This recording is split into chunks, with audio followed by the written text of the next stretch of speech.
Boa tarde a todos, sejam todos bem-vindos.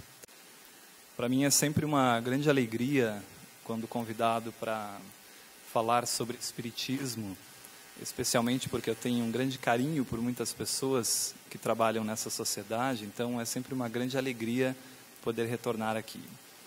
A proposta dessa tarde é nós refletirmos sobre o perdão das ofensas e especialmente o caminho que nós podemos trilhar para perdoarmos aqueles que nos ofendem. E para que a gente possa fazer essas reflexões, escolhemos uma passagem que está no livro de Amélia Rodrigues, num dos livros que a benfeitora Amélia Rodrigues possui, dentre vários, em que aborda as passagens do Evangelho de Jesus, e que a benfeitora intitula esse capítulo específico sobre o perdão de A Lição Difícil. Já podemos quase que antever que é realmente uma lição difícil de aprender. Perdoar aqueles que nos ofendem não é simples, especialmente por uma razão muito específica. Nós temos uma tendência muito grande, enquanto encarnados, a levarmos as coisas muito para o lado pessoal. E enquanto nós não entendermos que isso é o que menos importa para o espírito imortal, nós teremos a dificuldade em perdoar. Então, o Cristo havia terminado de proferir o seu conhecido Sermão do Monte. E aquela expectativa que acompanhava Jesus, a multidão que o ouvia, aquela atmosfera que permanecia no ambiente após a sua mensagem, ainda contaminava a todos beneficamente. E é nesse momento que um dos discípulos, apóstolo Simão Pedro, ele se faz meio que indagar sobre algumas questões sobre aquilo que Jesus havia proferido. Porque Jesus fala no Sermão da Montanha ou das Bem-aventuranças sobre inúmeros aspectos relacionados à vida do espírito imortal, né? E um aspecto em especial é que Jesus afirma a importância do amor ao próximo, do exercício da caridade, que é a exteriorização desse amor ao próximo. E sobre esse aspecto da mensagem de Jesus, Pedro então estava intimamente remoendo, indagando-se sobre alguns aspectos disso, né?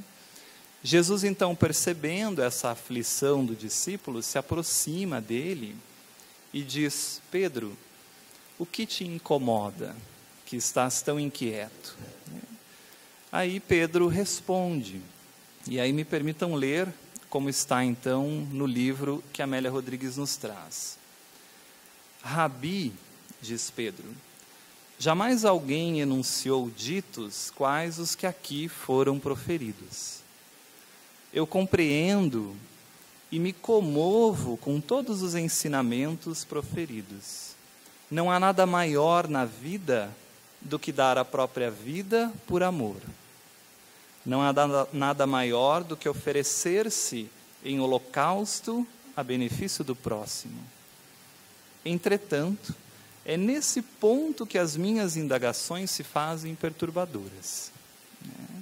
Então veja que aquilo havia incomodado Pedro. Quantas vezes, Jesus, poderá pecar o meu irmão contra mim para que eu lhe perdoe? Essa é a primeira reflexão que Pedro faz para o Cristo. Será até 7 vezes? E o primeiro aspecto importante que nós temos que compreender é que a pergunta do discípulo, ela está envolta em toda uma cultura de um povo judeu de 2000 anos atrás. O 7 tem um simbolismo extraordinário para o povo judeu, assim como tem outros números, como o número 3, por exemplo. Não é à toa que no mito do povo judeu, são 3 os reis que visitam o Cristo durante o seu nascimento. Há um simbolismo nisso. Não sabemos se foram 3, não sabemos se foram mais, nem mesmo sabemos se houve a visita. Mas o mito que o povo deixa para a posteridade, essa exteriorização da sua cultura, tem um simbolismo do 3 como um número de acolhimento, um número de ligação com o Criador. Assim como o número 7, para o judaísmo, tem o símbolo da totalidade e da perfeição divina. É por isso que o mundo, no mito da criação judaica, é criado em 7 dias, e não em 6, e não em 5, porque o número 7 simboliza a perfeição do Criador.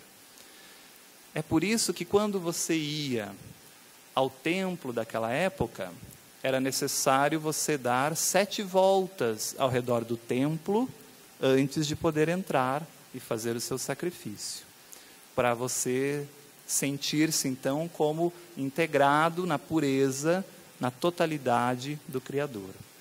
Então, quando Pedro pergunta, será que se ao meu ofensor me agredir por 7 vezes e eu perdoá-lo 7 vezes, está bom? A pergunta quer dizer que há um entendimento de que perdoando 7 vezes, eu estou ligado ao Criador, nesse número da totalidade, né? Jesus, entendendo essa preocupação do discípulo, lhe vai dar um ensinamento muito profundo. E o primeiro ensinamento que o Cristo dá a Pedro é de que não apenas 7 vezes nós devemos perdoar aqueles que nos ofendem, mas infinitas vezes, ou todas as vezes que forem necessárias perdoar alguém por nos ofender. Então Jesus usa outro símbolo. Ele vai dizer, não apenas 7 vezes, Pedro, mas 70 vezes, 7 vezes. E o número 70 também não é ao acaso, né? Que é uma derivação do próprio número 7. Então, nessa ideia, Jesus já nos dá, ensinando a Pedro, um primeiro ensinamento, que nós deveremos perdoar aos nossos inimigos e aqueles que nos ofendem, quantas vezes forem necessárias. Quantas vezes nós formos agredidos, quantas vezes nós formos ofendidos. E se Jesus estivesse entre nós, fisicamente, como na época do discípulo, e nós fizéssemos essa pergunta ao Cristo, quantas vezes nós devemos perdoar quem nos ofende? E o Cristo nos respondesse desta maneira, não apenas 7 vezes, mas 70 vezes, 7 vezes, será que nós nos daríamos por satisfeito? Será que nós sairíamos daqui e começaríamos a exercitar esse perdão àqueles que nos agridem, indistintamente, quantas vezes forem necessárias? Agora, quando sair do centro, ao chegar em casa, se alguém nos ofender, amanhã ou depois de amanhã, quando formos ao trabalho, quantas vezes eu vou perdoando, né? Então Pedro, com essa resposta de Jesus, ele não se dá por satisfeito. E ele faz uma nova pergunta ao Cristo. E ele diz assim, mestre, entendo a importância de perdoar até 70 vezes, 7 vezes. Entendo, sei que é preciso, mas se alguém fala mal de mim, como perdoar? Se além de falar mal de mim, fere a mim e a minha família com o verbo ácido, com a calúnia sobre o meu nome e sobre o nome de alguém da minha família, desrespeitando, Jesus, o direito de dignidade moral que o Pai nos concede. Afinal, ele está caluniando o meu nome e o da minha família. Como perdoar? Veja que Pedro era como nós. Ou nós somos ainda como Pedro naquela época, né? E esse é um questionamento muito comum que nós temos. Aliás, é uma dificuldade muito comum que nós temos em perdoar aqueles que falam mal de nós, que nos agridem e às vezes falam mal da nossa família. Já ouvi muitas mães que dizem assim: fale mal de mim, mas não mexa com os meus filhos. Né? Então, Jesus vai dar um ensinamento muito importante para Pedro, que é para todos nós.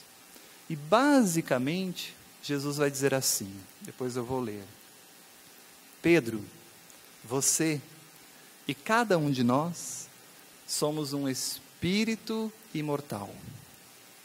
Nós temos uma única família, que é a família universal, de onde nós procedemos, cujo Pai de todos é o Criador, Deus.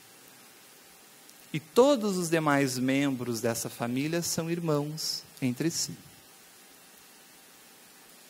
Então, se você se ofende porque alguém fala mal da sua família, é porque a sua visão de mundo ainda é tão limitada, tão medíocre, que você não entendeu o que você está fazendo no mundo. Que você ocupa temporariamente uma família temporária,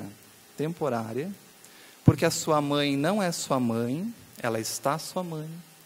O seu filho não é seu filho, está seu filho.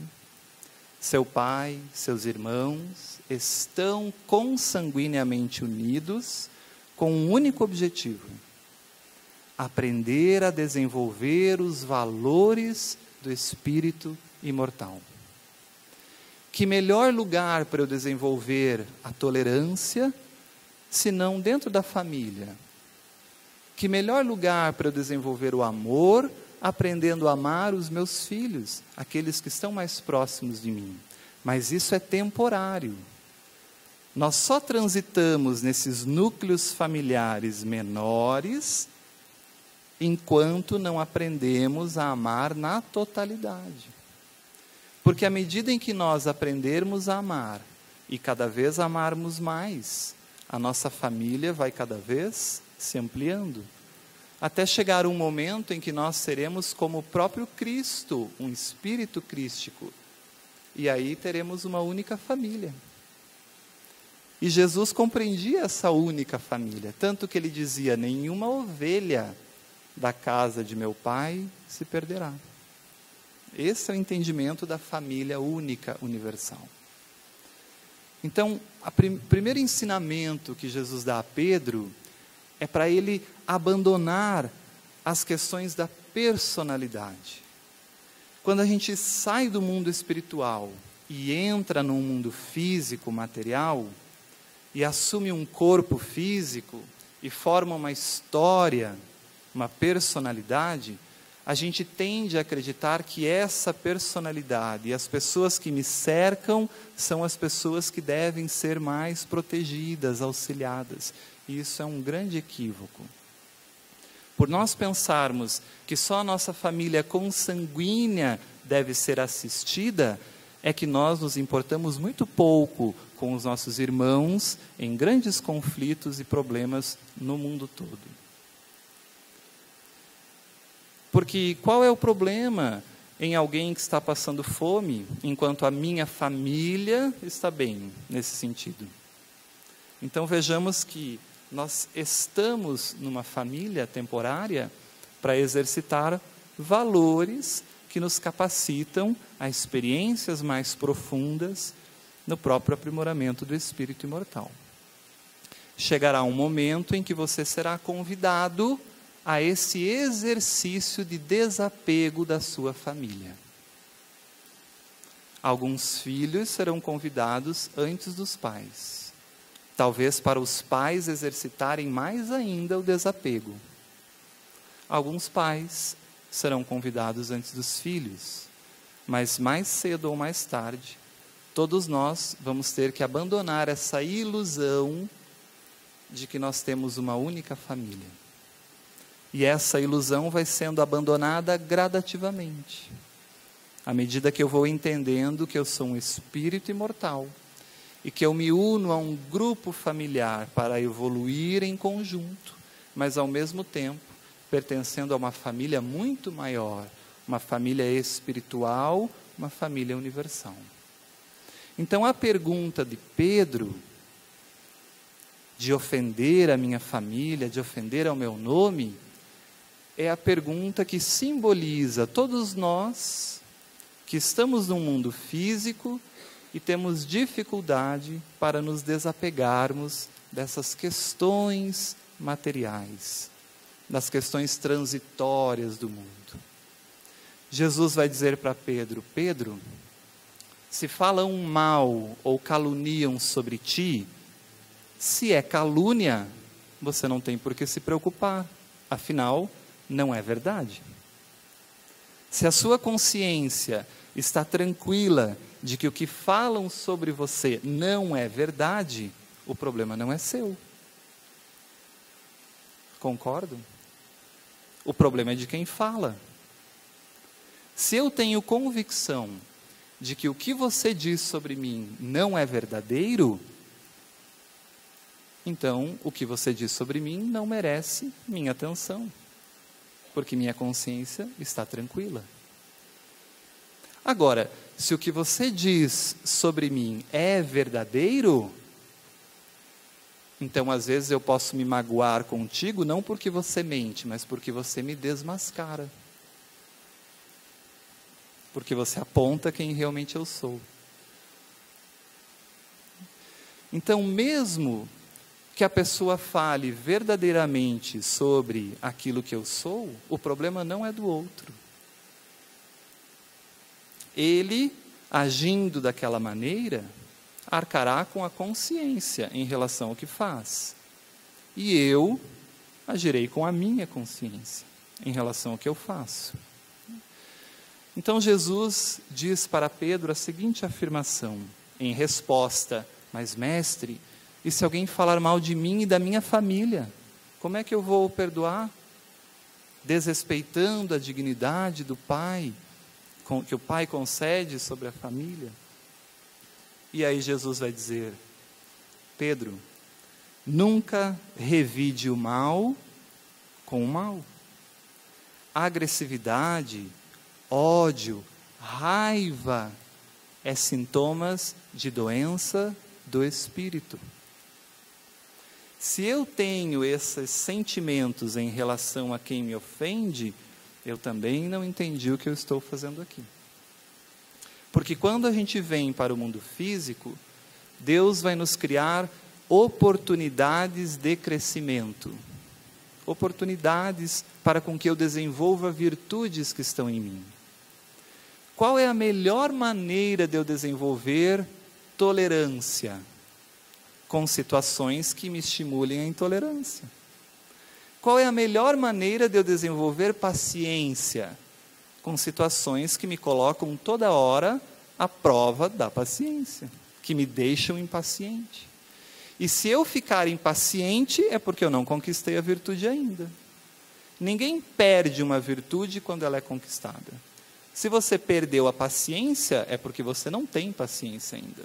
Você ainda é impaciente. E se você precisa adquirir essa virtude, as situações da vida te farão situações de impaciência acontecerem gradativamente, até que isso não te incomode mais. Quando uma virtude é incorporada, aquelas situações da vida que nos estimulam ao desenvolvimento da virtude cessam, não tem mais sentido. Por que é que um espírito que já adquiriu a virtude da paciência vai ser submetido a um teste de impaciência? Ele não vai falhar, muito provavelmente. Então, quando nós temos situações de pessoas que falam mal de nós, que nos agridem ou que nos fazem qualquer coisa, nós temos que pensar que esta situação é uma oportunidade que Deus nos concede para desenvolvermos virtudes em nós. Mas não é assim que a gente pensa. A gente vê o agressor como alguém que falou mal de mim, eu levo para o pessoal. E aí vem a raiva, vem a mágoa, vem o distanciamento. Quando, na verdade, o Espiritismo e o próprio Cristo nos ensina que são experiências que nós temos que vivenciar para desenvolvermos virtudes. Que exercício melhor para nós desenvolvermos a tolerância, o silenciar, o não revidar o mal da mesma maneira, numa experiência de alguém que está nos agredindo. É uma das melhores oportunidades. Só que ao invés de nós utilizarmos isso como uma experiência pedagógica, a gente fica de mal. Não, acha que é ruim, não pode fazer isso, não deve falar isso. E nos distanciamos. Então Jesus diz: Pedro, continue amando a quem fala mal. E nunca revide o mal. Silenciar é sempre melhor. E silenciar é sempre melhor, porque enquanto eu silencio e não revido o mal, eu estou nesse processo íntimo de desenvolvimento de valores. Vou tentar um pouquinho mais da tolerância, vou entender que aquele ser talvez não esteja num dia bom, tem as suas razões para falar o que falou. Enfim, eu começo a respeitar o ser humano dentro das suas necessidades e do seu nível evolutivo. Mas Pedro continua, e ele diz assim: mas mestre, e se nesse exercício do silêncio, para eu tentar desenvolver mais tolerância, o meu agressor for estimulado, porque ele percebeu que eu fiquei quieto e isso deu mais força ainda para ele. E aí ele atenta, inclusive, com a agressão física contra mim. Como proceder? Posso, nessa situação, revidar? Era isso que Pedro queria. Pedro queria que Jesus dissesse assim: tá bom, nessa situação você pode revidar. Porque é o que a gente quer ouvir. Mas não tem nenhuma situação que eu possa revidar o mal com o mal? Não tem. Porque se eu revidar o mal com o mal, eu estou sendo igual o mal. E o discípulo do Evangelho não é para ser igual, é para ser o diferente. É para ser o patinho feio. É para ser o sal da terra, a luz do mundo, como nos ensinava Jesus. Porque se fizerdes o que todos fazem, do que sereis diferentes? Esse é o sentido. Então não dá para revidar o mal. E aí Jesus vai dar um outro grande ensinamento muito interessante. Ele vai dizer: Pedro, ainda aí, quando o agressor te agredir fisicamente, lembre-se sempre que o criminoso é sempre o enfermo. E isso é de uma profundidade espetacular. A enfermidade da alma é não seguir as leis divinas, é não compreender e conhecer as leis divinas. Aliás, não compreender e não exercitar as leis divinas é o que nos causa infelicidade, né? Isso está em O Livro dos Espíritos. Então, Jesus propõe que toda vez que alguém faça algo contra nós, que nós pensemos nesse ser, primeiro, como nosso irmão, porque ele é da nossa família universal. Mas um irmão que está, como Jesus diz, doente, enfermo, e exterioriza a sua doença moral na agressividade. Mas ele não vai ficar assim para sempre. Porque ninguém permanece doente, enfermo, no mal para sempre. Porque nós somos criados para sermos perfeitos, espíritos felizes. A felicidade e a plenificação é o objetivo final da criação do Espírito por Deus. Então Deus, quando olha para nós, Ele não identifica pessoas em diferentes níveis de agressividade. Ele identifica filhos que têm um único destino, vão ser felizes. Uns vão demorar mais, outros vão demorar menos, de acordo com as escolhas que façam durante a vida. Mas por que eu estou falando isso? Porque a visão da personalidade, do ego, da matéria, diz assim: eu odeio o assassino do meu filho. Mas Jesus ama o assassino do seu filho. Da mesma maneira que ama seu filho. E da mesma maneira que ama cada um de nós. Não há diferenças no amor divino. Porque Deus não vê o assassino do seu filho como assassino do seu filho. Ele vê como um espírito enfermo, doente, que ainda transgride a lei. E que por transgredir a lei, vai ter uma responsabilidade sobre o que fez. E ninguém vai tirar essa responsabilidade dessa pessoa. Ninguém. Jesus nos ensina que a cada um é dado segundo as suas obras. Então essa pessoa que assassina o seu filho, se ela soubesse o que ela terá que realizar para libertar-se da consciência culpada, ela não faria. Mas ela faz porque desconhece ainda a lei. Desconhece os princípios da imortalidade, da reencarnação, da lei de causa e efeito, da responsabilização. Se um político que é corrupto soubesse o que ele planta ao ser corrupto, ele não o seria. Porque não tem como ele se ausentar dessa responsabilidade do ato executado. A lei humana pode até não puni-lo, mas a consciência culpada persegue o infrator onde quer que ele se encontre. Porque a vida não termina na morte, nós sabemos disso. E aí, como ele molda a próxima existência?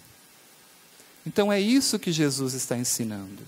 Ele está dizendo: Pedro, quem te agride fisicamente, quem fala mal de você, quem faz algo para te prejudicar, faz porque é um irmão seu doente, que ainda não entendeu quem é espírito imortal e que ainda não entendeu que será responsabilizado, porque se o soubesse não faria. Então a responsabilidade não é sua, Pedro, não é sua. Fica tranquilo. A vida vai cobrar do infrator o débito perante a você. Agora, aproveita essa oportunidade que a vida te ofereceu para você desenvolver virtudes e crescer enquanto espírito imortal. É completamente diferente a visão. Extremamente inovadora, mas que Jesus já nos ensinara há tanto tempo. E ele vai dizer mais ainda. É ele, Pedro, o agressor, que dará conta com o tribunal da sua própria consciência. Veja o que Jesus diz. É o agressor que no ato da agressão transgride a lei e registra na consciência a transgressão, que no momento oportuno, mais cedo ou mais tarde, cada um tem um momento para isso, desperta. Porque não ache que as pessoas que saem às ruas para assaltar e matar por um tênis, e fazem isso várias vezes, não vão despertar um momento de que isso não é adequado. Vão despertar. E quando despertar, vem a cobrança do cartão de crédito. Com juros, com tudo. Poxa, mas eu assassinei esse cara aí há 10 existências anteriores. Sim, mas só agora você entendeu que isso não deve ser feito. Então eu mesmo, na minha consciência, retomo todos que eu assassinei e me culpo por isso. E imploro a Deus a oportunidade de reparar esses equívocos com a minha consciência, porque eu não tenho paz enquanto eu não reparar esse processo consciencial. Imaginemo-nos no mundo espiritual, lembrando a todo momento o que fizemos de errado. É um inferno consciencial. Assim como a consciência tranquila é o céu consciencial. Então Jesus diz: Pedro, se ele te agrediu, se ele fez algo que te fez mal, não importa, é ele que dará conta no tribunal da própria consciência. Mas, se você revidar o mal, você se comprometeu. Aliás, você não é diferente dele, está fazendo a mesma coisa. Vocês são iguais, irmãos doentes. Um revida daqui, o outro revida de lá. Estão no mesmo nível. É esse ensinamento que Jesus vai dizer. Então ele finaliza: nunca o agredido que tem na agressão a oportunidade de crescimento ético-moral. O que eu posso aprender disso que a pessoa fez? Esse é o sentido, né? E se eu aprender, ótimo, conquistas ético-morais. Levo isso comigo. Levo isso para o espírito imortal. Mas Pedro não se contenta. E ele faz uma nova pergunta para Jesus. Compreendo, Jesus. Lembram que o título do livro, do capítulo dessa mensagem é a lição difícil. Não ia ser fácil para Jesus ensinar essa lição para o discípulo. Então ele diz: eu compreendo, mas ninguém vai ter força para fazer isso que você está falando. É humanamente impossível. Alguém falar mal de mim e eu ficar quieto. Alguém investir contra mim fisicamente e eu não revidar. E se por acaso a raiva, o ódio, a cólera me dominar e eu agredir?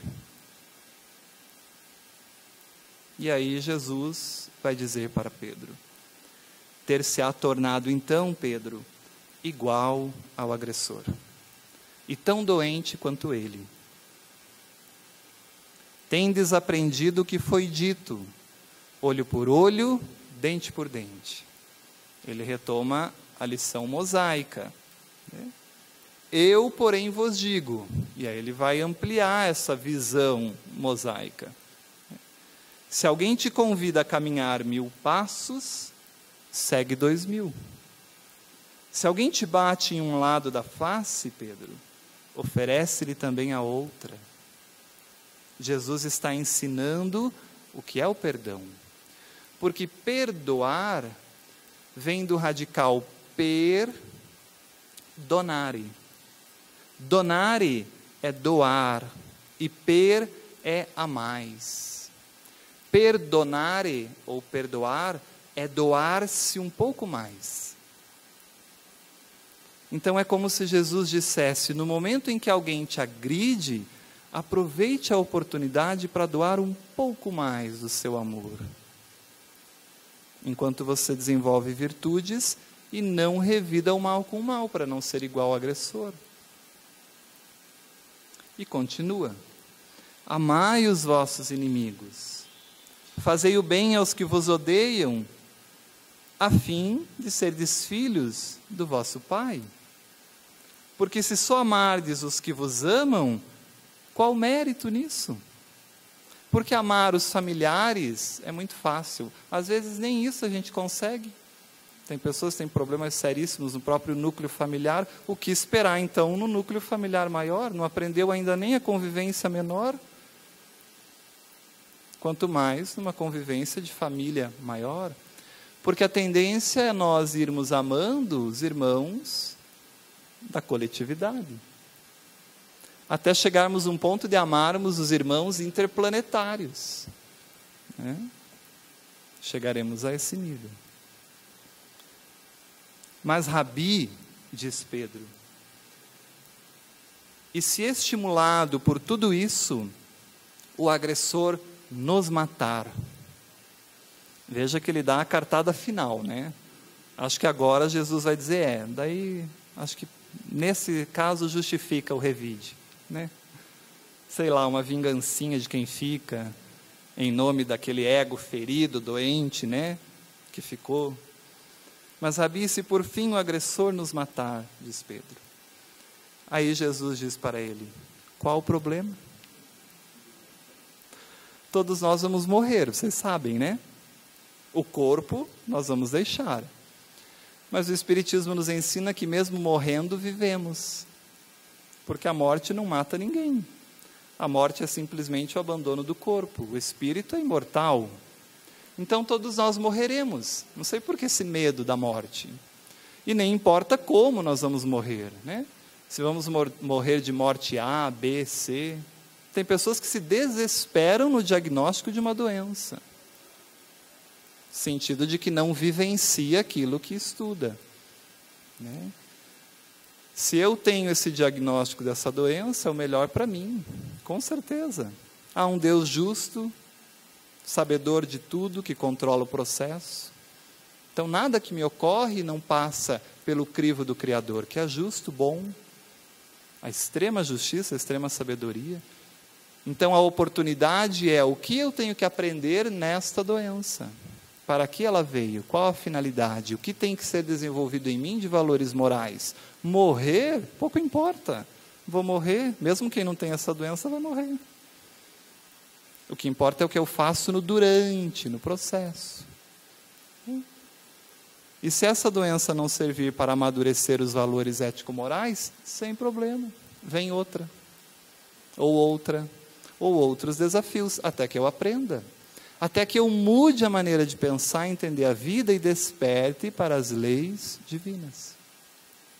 Então Jesus ensina ao apóstolo que o agressor é sempre um irmão doente. E Amélia Rodrigues vai fazer um exemplo muito bonito, porque ela vai dizer assim: num ambiente hospitalar, quem são os mais doentes? Onde estão os mais doentes?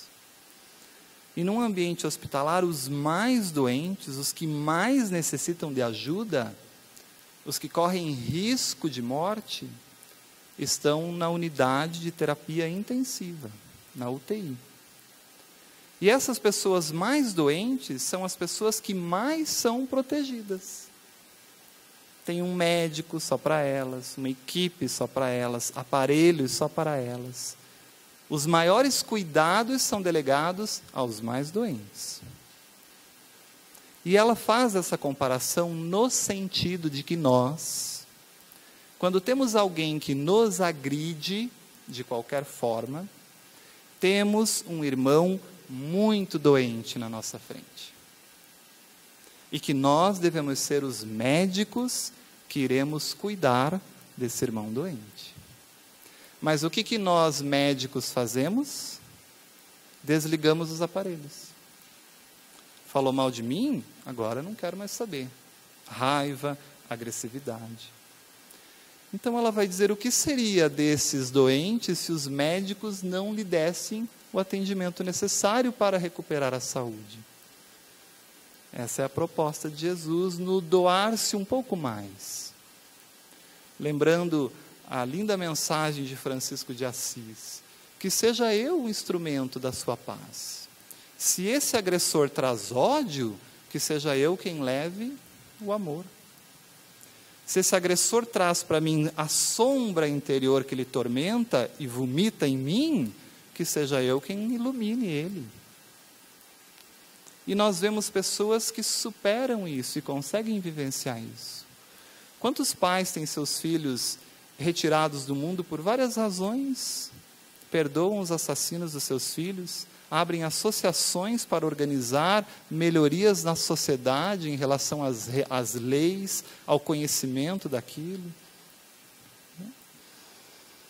Então, perdoar passa por esses aspectos importantes. De primeiro, entender que somos um espírito imortal, que transitamos na Terra temporariamente, que nada aqui é permanente, tudo é transitório, tudo. A raiva, a agressividade que nos causam é responsabilidade de quem causa, que dará conta com a sua consciência. Mas a que nós causamos em resposta a essa responsabilidade nossa. Que não sejamos nós esses que causam a agressão e a agressividade. Mas para isso, a gente tem que ter esse raciocínio que trilhamos nesse diálogo do Cristo com Pedro. E Jesus, então, vai dizer para Pedro, porque ele pergunta, e se por fim o agressor nos matar? Jesus responde, ainda aí, Pedro, viveremos. Viveremos como da mesma forma, Pedro, o agressor também viverá. Prosseguiremos vivendo, Pedro, porque ninguém morre, tanto quanto o agressor também viverá. E nunca te esqueças, é melhor sempre ser vítima, porque a vítima não infringe a lei, do que ser agressor. E a cada um, Pedro, será cobrado de acordo com as suas obras. E da mesma forma com que julgardes alguém, da mesma forma sua própria consciência te julgará. Compreenda, Pedro, que todos nós temos a liberdade de semearmos o que quisermos, mas ninguém pode colher aquilo que não semeou. A cada um segundo as suas obras. E eu, me reconhecendo, assim como meu irmão doente, que eu também não sou lá essas coisas, porque ninguém que está na terra é um espírito ainda muito aprimorado. Basta olhar para essa sociedade que a gente vive. Ela é o reflexo da doença íntima de cada um, coletivamente. Se eu entendo que eu também não sou lá essas coisas, é muito provavelmente que mais daqui um pouquinho eu vá agredir alguém, vá transgredir a lei e vá precisar que alguém também tenha compaixão e me perdoe. Então Jesus também faz essa reflexão, de que assim como eu precisarei de auxílio, que eu possa ser esse auxílio que eu desejo para essa pessoa que se apresenta nessa condição. E Pedro então finaliza. Compreendo, mestre, compreendo. Entretanto, é muito difícil fazer isso. E Amélia Rodrigues vai dizer que até quando nós vamos ser como Pedros, dizendo que é muito difícil fazer isso e protelar as nossas conquistas morais para as próximas existências. Porque se eu acho que é muito difícil, não consigo, eu sou assim mesmo, vou morrer assim, então na outra existência vai ter que trazer tudo isso de novo para trabalhar, porque você não é assim, você está assim, e não vai ficar assim para sempre, porque o objetivo é que o espírito conquiste esses valores ético-morais, a sua plenitude. E para finalizar, Amélia Rodrigues também nos diz, Pedro continua suas reflexões, suas indagações, há outros momentos, outras oportunidades de conversa sobre o perdão, e num outro momento em que Jesus tem a oportunidade de trabalhar o perdão para com aqueles que agridem, o amar os inimigos, Pedro interroga o Cristo sobre a lembrança do ato praticado por alguém. Então Pedro diz assim, um pouco mais maduro do que esse diálogo, já entendendo melhor o processo, Pedro diz para Jesus, eu exercito isso, eu tento ser esse discípulo do Evangelho, ser a luz, ser a bondade e não revidar o mal, mas aquele ato não sai de mim. Eu penso no que foi feito. E quando eu penso no que foi feito, eu revivo tudo aquilo, eu sinto tudo aquilo de novo. E Jesus vai ensinar para Simão que é natural, nós vamos relembrar, nós vamos pensar sempre, não tem como a gente esquecer o que alguém nos faz. Nós vamos nos lembrar. Mas o perdão verdadeiro, ele vem acompanhado de um não sentir novamente os aspectos ruins interiormente. Quando eu lembro do ato e aquilo já não me traz nenhum sentimento interior ruim, significa que eu esqueci. Não é que eu esqueci mentalmente, porque eu sempre vou lembrar, mas aquilo já não é impactante para mim, eu já superei esse aspecto, né? E que também é um exercício, Então a benfeitora diz assim: há séculos o convite ao perdão se instalou na terra, desde a vinda do Cristo. E muitos ainda possuem no íntimo a assertiva do querido discípulo Simão Pedro: compreendo, mestre, entretanto, é muito difícil. Que possamos nós nos desamarrarmos dessas visões ilusórias da matéria, dessas questões ilusórias que nos fazem às vezes, que nos dificultam às vezes a reconciliação, porque o que mais importa é aquilo que o Espírito leva enquanto Espírito imortal. E não há nada mais bonito do que nós levarmos para o mundo espiritual a paz consciencial de que a gente conseguiu se reconciliar com quem tanto nos ofendeu.